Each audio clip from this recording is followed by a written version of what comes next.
नमस्कार, बुलेटिन में आपका स्वागत है। आपके साथ मैं हूं जीनत सिद्दीकी। शुरुआत करेंगे खबरों की। उत्तर प्रदेश के जिला पंचायत अध्यक्ष चुनाव में रिजल्ट आने से पहले ही बीजेपी ने बढ़त बना ली है। अब तक की जो तस्वीर साफ हुई है, उस तस्वीर के मुताबिक करीब बीजेपी के 16 प्रत्याशियों ने बिना किसी चुनौती के चुनाव जीत भी लिया है। जिला पंचायत चुनाव के लिए यूपी के 75 जिलों में 160 प्रत्याशियों ने नामांकन दाखिल किया, लेकिन 5 जिलों में 6 प्रत्याशियों के नामांकन खारिज हो गए, जिसके बाद 75 जिलों में 154 प्रत्याशी बचते हैं। उनमें से 18 प्रत्याशी निर्विरोध चुने गए। बाकी बचे 57 जिलों के लिए 136 प्रत्याशियों के बीच 3 जुलाई को वोटिंग हुई।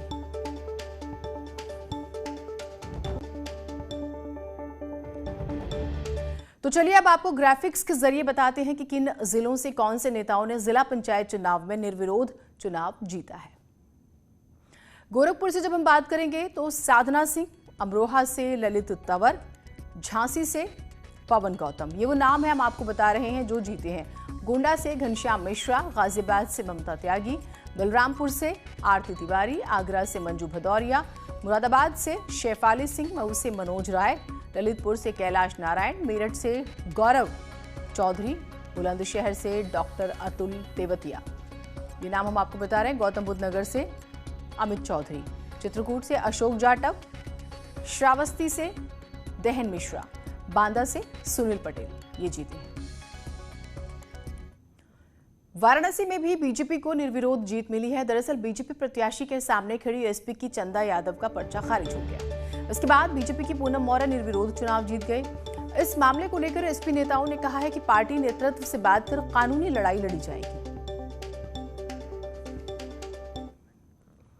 बीजेपी प्रत्याशियों को मिली जीत के बाद जश्न की तस्वीरें भी सामने आ रही हैं। आपको 8 जिलों की तस्वीरें दिखाते हैं, जिसमें गोरखपुर, आगरा, मुरादाबाद, मऊ, झांसी, मेरठ, बुलंदशहर और गोंडा की तस्वीरें हैं। इन जिलों में बीजेपी की साधना सिंह, मंजू भदौरिया, शेफाली सिंह, मनोज राय, पवन गौतम, गौरव चौधरी, डॉक्टर अतुल तेवतिया, घनश्याम मिश्रा को जीत मिली है। तो ये तस्वीरें हम आपको दिखा रहे हैं।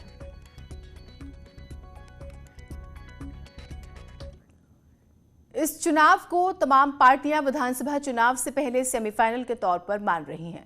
जिला पंचायत अध्यक्ष चुनाव के जरिए सियासी ताकत दिखाने की कोशिश हो रही है, लेकिन रिजल्ट आने से पहले समाजवादी पार्टी को जिला पंचायत अध्यक्ष चुनाव में अब तक के परिणाम से अपने आप को पिछड़ा हुआ वो दिखा रही है और नजर आ रही है पिछड़ती हुई। ऐसे में समाजवादी पार्टी ने कार्रवाई शुरू कर दी। अखिलेश यादव के निर्देश पर नरेश उत्तम पटेल ने जो है कुछ आपको बता दें कि लोगों को बाहर किया पार्टी से। गोरखपुर से मुरादाबाद, झांसी, आगरा, गौतम बुद्ध नगर, मऊ, बलरामपुर, श्रावस्ती, भदोही, गोंडा और ललितपुर के जिलाध्यक्षों को पार्टी ने हटा दिया है।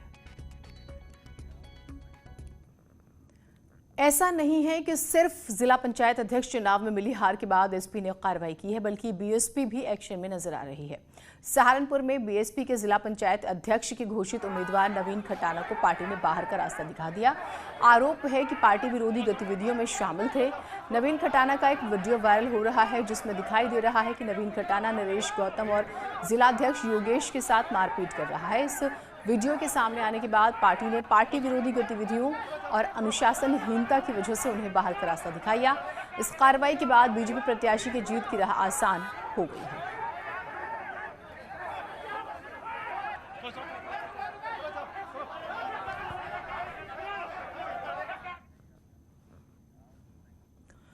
लखनऊ से अलाउद्दीन हमारे साथ जुड़े हुए हैं, वाराणसी से रवि पांडे और आगरा से आरिफ हमारे साथ जुड़े हुए हैं। अलाउद्दीन, आपसे शुरुआत करते हैं, जरा तस्वीर साफ कीजिए, क्योंकि जो अभी तक हम देख रहे हैं नंबर, उसमें तो बीजेपी काफी आगे नजर आ रही है।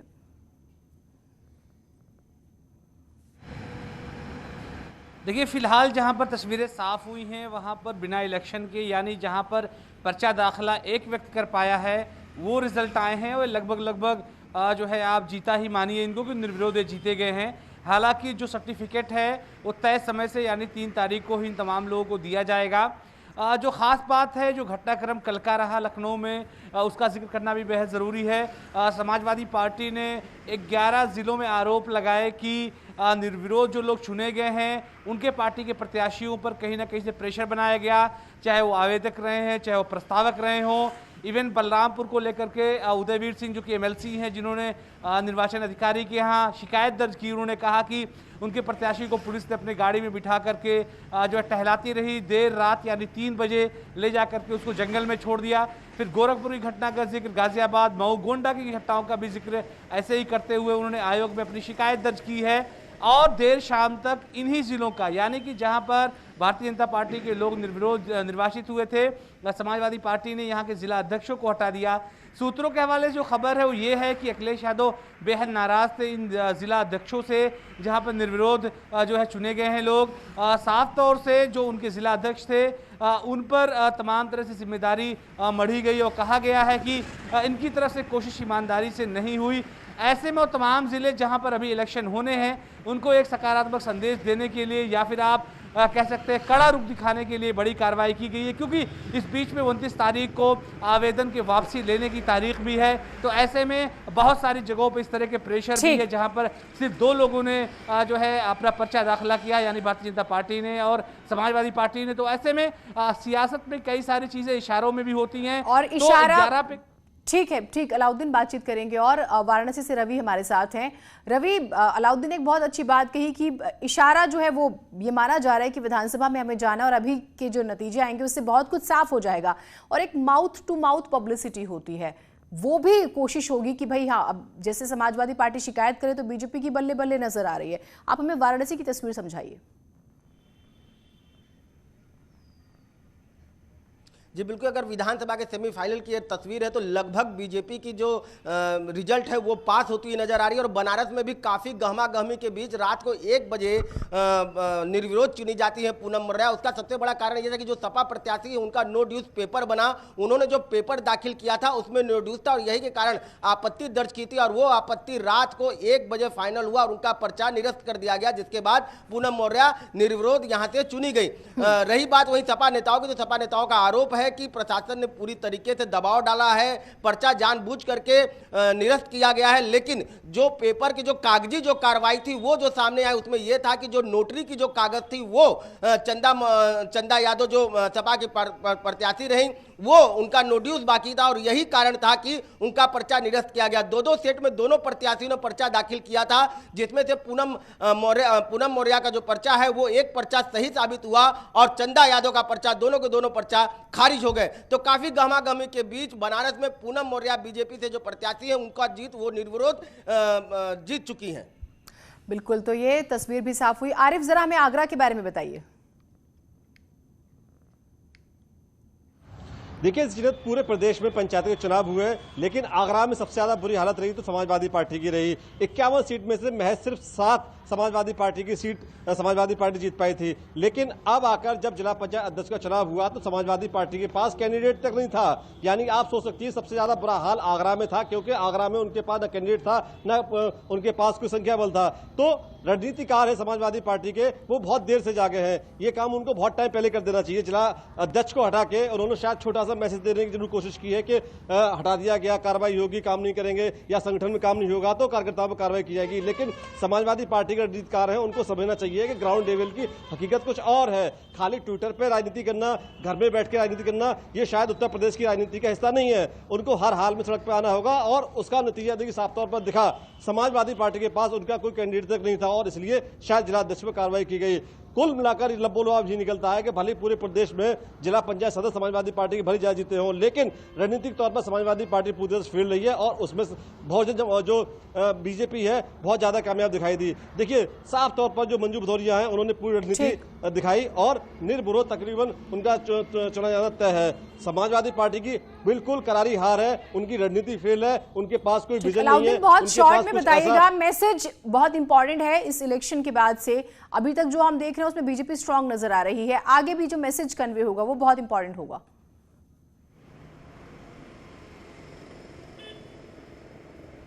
देखिए, जहां तक जिला पंचायत चुनाव की बात है तो कहीं ना कहीं से जब आप इतिहास को देखेंगे, चाहे वो 12 से 17 की सरकार रही हो या फिर 7 से लेकर के 12 की मायावती जी की सरकार रही हो, तो कहा जाता है कि ये सत्ता पक्ष का चुनाव होता है। आप पिछले ही चुनाव को अगर जो है नज़र में लेंगे तो उससे भी जो है कंपैरिजन करना बेहतर होगा। 64 जगहों पर समाजवादी पार्टी को जीत हासिल हुई थी, यानी 12 से 17 में। तो ऐसे में बहुत ज़्यादा विधानसभा के चुनाव के आईने के तौर पर, यानी साफ तौर से पूरी तरह 100% देखा जाना बहुत बेहतर नहीं होगा, क्योंकि कई बार आप देख रहे हैं कि सत्तारूढ़ दल जो होता है वो इस चुनाव में जीतता है। यानी जो ट्रेंडी चली आई है, आप उससे पहले यानी 4 से लेकर 6 जिसमें मुलायम सिंह यादव उत्तर प्रदेश के मुख्यमंत्री थे, उस ट्रेंड को भी देखेंगे तो उसमें भी जिला पंचायत चुनाव ज्यादातर सत्तारूढ़ दल यानी समाजवादी पार्टी ने, फिर बीएसपी ने, फिर सपा ने, और अब भारतीय जनता पार्टी की सरकार है तो उनके खाते में सीटें जाती हुई दिखाई दे रही हैं। तो कहीं ना कहीं से एक आप मान सकते हैं ओवरहॉलिंग होती है कार्यकर्ताओं की, जिला अध्यक्षों की, संगठन की, वो काम किस तरह से कर रहे हैं, कैसा काम कर रहे हैं, चेक क्रॉस चेक हो जाती है। तो शायद थोड़ी सी पार्टियों को ये जो है फायदा मिलता है कि जो लोग काम करने वाले नहीं होते हैं, विधानसभा चुनाव से ठीक पहले वो ओवरहॉलिंग करने में उनको मदद मिल जाती है। तो ऐसे में कुल मिलाकर के एक सियासी नफा नुकसान का वाकया आप कह सकती हैं, और ये भी कहा जा सकता है कि सियासी पार्टियों की जो आरोप प्रत्यारोप हैं इस बीच में और तेज हो जाते हैं। सभी का बहुत शुक्रिया जुड़ने के लिए। लेकिन अगर बहुत ध्यान से जो लोग बीजेपी की स्ट्रैटेजी को देखते हैं, बीजेपी बहुत छोटी सी जीत को भी बहुत बड़ा करके दिखाती है और ये उनकी स्मार्ट स्ट्रैटेजी का पार्ट है। तो इस पॉइंट पे बीजेपी इसे बहुत अच्छे से कैश करेगी विधानसभा चुनाव में। आगे बढ़ते हैं। आज बंकिम चंद्र चट्टोपाध्याय की जयंती है। सीएम योगी ने ट्वीट कर बंकिम चंद्र चट्टोपाध्याय को नमन किया है। सीएम ने लिखा है, महान कवि, अद्भुत उपन्यासकार और राष्ट्रीय गीत वंदे मातरम की रचना कर करोड़ों भारतीयों के मन में राष्ट्र उपासना और मातृभूमि के लिए सेवा भाव जागृत करने वाले महान रचनाकार बंकिम चंद्र चट्टोपाध्याय जी को उनकी जयंती पर शत शत नमन।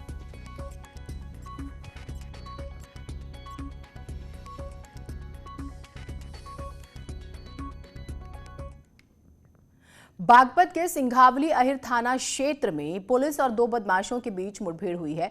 मुठभेड़ के दौरान गुड़ व्यापारी से 7 लाख की लूट करने वाले 2 बदमाशों को गोली मारकर पुलिस ने गिरफ्तार कर लिया। घायल दोनों बदमाशों को अस्पताल में भर्ती कराया गया, जहां उनका इलाज चल रहा है। बदमाशों के पास से 4 लाख कैश, 2 तमंचे और एक बाइक बरामद की गई है। 4 दिन पहले सिंघावली अहिर थाना क्षेत्र में ही दिन दहाड़े इन बदमाशों ने एक गुड़ व्यापारी से 7 लाख रुपए की लूट को अंजाम दिया था और उसके बाद फरार हो गए थे। पुलिस इनकी तलाश कर रही थी। चेकिंग की जा रही थी, उस दौरान 3 व्यक्ति एक मोटरसाइकिल पर संदिग्ध रूप से आते हुए दिखाई दिए। पुलिस द्वारा रोकने का प्रयास किया गया, वो लोग रुके नहीं, वो लोग भागने लगे, फायर करते हुए भागने लगे। पुलिस टीम द्वारा पीछा किया गया। मीतली रोड पर आगे आकर उन्होंने अपनी बाइक खेतों में उतार दी, जहां पर पुलिस से पुनः मुठभेड़ हुई है, जिसमें 2 व्यक्तियों को गोली लगी है। एक व्यक्ति भागने में कामयाब रहा है। पुलिस द्वारा अन्य चंदौली के कटारूपुर गांव के पास चेकिंग अभियान के दौरान पुलिस और बदमाशों के बीच मुठभेड़ हो गई है। इस मुठभेड़ में 20,000 के इनामी बदमाश श्रवण यादव गोली लगने से घायल हुआ, जिसको पुलिस ने जिला अस्पताल में भर्ती कराया, जबकि एक साथी फरार होने में कामयाब रहा है। पुलिस के मुताबिक आरोपी पर प्रधान पति की हत्या का आरोप है, जिसकी तलाश पुलिस को है।